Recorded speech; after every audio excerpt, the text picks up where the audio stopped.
Bonsoir et bienvenue. Vous avez 3 minutes en Lorraine-Champagne-Ardenne avec ce soir un enseignant-chercheur de l'université de Reims qui travaille depuis plusieurs dizaines d'années sur les fameuses combinaisons utilisées par les nageurs professionnels et qui sont censées faire gagner quelques centièmes de seconde. Reda Taillard, bonsoir. Bonsoir.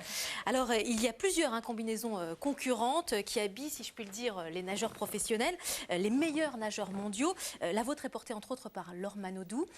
Alors, au championnat de France, à Dunkerque, la nageuse a mis en cause la nouvelle combinaison. Qu'en est-il exactement ? Au niveau des combinaisons, donc, disons que avant de parler des combinaisons et avec tout ce que les médias ont mis en avant, je voudrais parler d'abord des athlètes, parce que c'est eux qui nagent et puis qui passent énormément de temps dans un sport qui est très très dur. Et puis vous avez des athlètes qui nagent jusqu'à 20 km par jour. Oui. Donc ce que je trouve un petit peu dommage, c'est qu'on a mis un petit peu trop en avant la combinaison. Oui. Et alors pas assez les athlètes. Et pas assez les athlètes. Donc ça, je voudrais parler de cet aspect-là. Donc c'est avant tout les performances quand même, ce sont quand même les nageurs, c'est ça? C'est les nageurs d'abord. Avant la combinaison. Voilà. Donc j'ai trouvé un petit peu dommage qu'on a parlé trop des combinaisons par rapport au temps passé par les athlètes dans l'eau, sachant juste à titre d'exemple que vous avez des athlètes, comme je disais, jusqu'à 20 km par jour et puis jusqu'à 6 heures dans l'eau. Donc il faut replacer les choses, si vous voulez, avant de parler de la combinaison qui permet bien sûr d'améliorer les performances. On va quand même en parler de la combinaison parce que vous avez travaillé quand même plusieurs Ah. années dessus. Vous allez nous parler un petit peu de ce travail de recherche. Là, on le voit, vous l'avez testé cette combinaison. Oui. On voit déjà, vous la mettez, déjà ça prend énormément de temps à mettre une combinaison de ce type. Ça met beaucoup de temps et puis il faut consacrer au moins 10 à 15 minutes pour bien la porter. Et puis c'est un stress supplémentaire pour les athlètes. Donc on ne peut pas la porter comme ça du jour au lendemain, il faut s'exercer un petit peu avant. Elles sont faites sur mesure en plus, ces combinaisons. C'est des prototypes pour les athlètes. Donc ça veut dire qu'on prend en considération toute la morphologie des athlètes de haut niveau et on adapte bien sûr le produit. Alors ce sont des combinaisons très techniques. On le disait, donc il y a quand même une polémique, c'est-à-dire qu'on a dit que certaines combinaisons étaient plus rapides que d'autres. Vous, justement, vous avez travaillé sur l'une d'entre elles.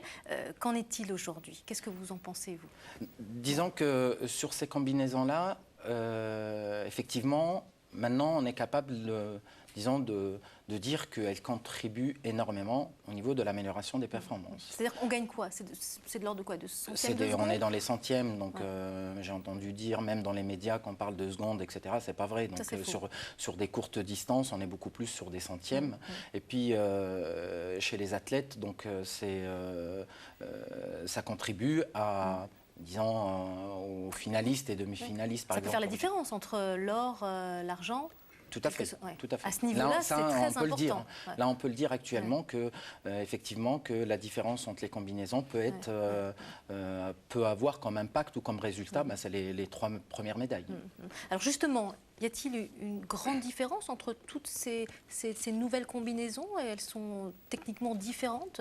Techniquement, elles sont différentes. Donc moi, je travaille sur ces combinaisons, je rentre dans ma 15e année, donc avec...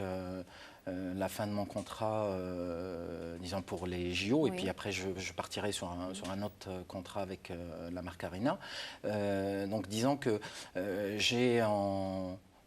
je suis au courant de tout ce qu'il y a dans ces combinaisons-là. Donc ça veut dire que ce qu'on a véhiculé un peu dans les médias jusqu'à maintenant comme information technique sont complètement fausses. Si je prends juste un exemple au niveau de la flottaison, par exemple, on indique que les combinaisons font flotter. Avec tous les tests que j'ai effectués, j'ai passé énormément de temps là-dessus, je peux vous dire que ça ne peut même pas porter une main.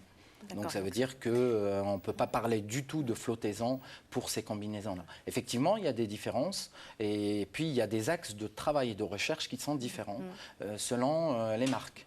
Je prends un exemple chez Arena. Nous, on est parti sur d'abord de faire une combinaison en partant bien sûr de la fibre et de dire que la combinaison doit répondre à toutes les formes de la morphologie humaine. C'est un peu une seconde peau, c'est ça? Voilà, va être vraiment... donc c'est la seule qui répond à ces aspects-là. C'est-à-dire, on a l'impression, d'ailleurs même il y a des athlètes qui ont testé cette combinaison-là, où on a l'impression d'avoir une seconde peau. Donc vous avez d'autres marques mais qui n'ont pas travaillé sur ces aspects-là. Et puis, donc, que ça soit Speedo, que ça soit Tir, ils ont travaillé sur d'autres axes. Et puis, on a mis un peu en avant la combinaison Speedo. Ça a été beaucoup plus un concours de circonstances suite au record de... Sauf que vous allez un petit peu modifier la combinaison, là. Vous allez rajouter ça, des plaques de polyuréthane qu'il y a dans l'autre combinaison de concurrence. Ouais, donc disons qu'on a gardé la même ligne de conduite, c'est-à-dire on est parti au début sur la fibre, avant le morceau de tissu, avant la forme à lui donner, etc. Donc c'est toujours la même ligne de conduite, mais il y a des additifs dans la nouvelle qui sort aujourd'hui d'ailleurs pour les JO, et puis on va donner beaucoup plus un choix aux athlètes de porter globalement les gammes de combinaisons. Alors vous êtes universitaire à Reims, vous l'avez dit, vous partez vraiment du travail à partir de la fibre, du textile, des textiles très techniques. À Troyes, dans l'Aube, on a un pôle de compétitivité donc de textile technique. Finalement, vous n'avez pas travaillé avec, pourquoi?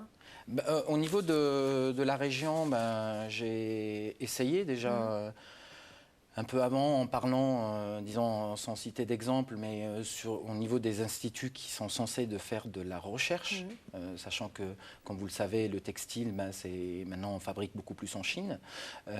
Donc j'ai fait un essai en disant, bien sûr, à ces gens-là, disant aux industriels de la région, on peut avoir des gros marchés, ce que je faisais chez Dupont de Nemours ou d'autres fabricants.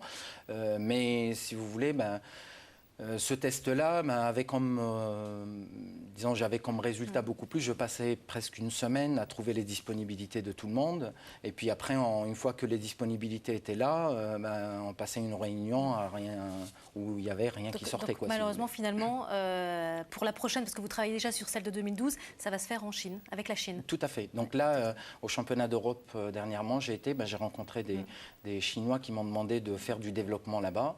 Et puis, donc, je vais partir durant le mois de mai en Chine là-bas pour mettre en place des collaborations avec eux pour améliorer la mécanique humaine. Donc vous n'allez pas pouvoir de toute façon nous dire à quoi va ressembler cette nouvelle combinaison pour 2012, les JO 2012.